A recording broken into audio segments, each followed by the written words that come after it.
Со буџет од околу 230 милиони денари, општина Македонска Каменица во наредната 2016 година предвидува инвестиции за инфраструктурен развој на општината, како и изградба на неколку капитални објекти.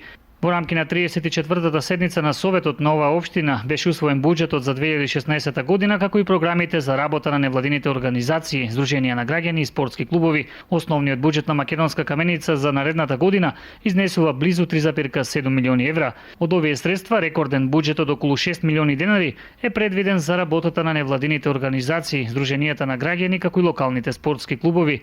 Најголем дел од овие средства, 2,7 милиони денари, ќе бидат наменети за културно-информативниот центар Романса, додека фудбалскиот клуб САС од Македонска Каменица ќе добие 1,2 милиони денари. Советот изгласа и финансиска поддршка за ракометниот клуб Астра Спорт, кошаркарскиот клуб Баскет Камрудник САСа, Здруженијето на лица со посебни потреби Порака, Еколошкото друштво Здравец, Здруженијето на граѓани СОС Бубамара, како и уште неколку здруженија на граѓани и невладини организации. На седницата на Советот беа донесени одлуки за прекугранична соработка, односно за аплицирање на ИПА програмата во партнерство со општината Белица Бугарија. Општината Македонска Каменица на овој повик од ИПА програмата ќе аплицира за проект за енергетска ефикасност и со проект за отворање на бизнис инкубатор.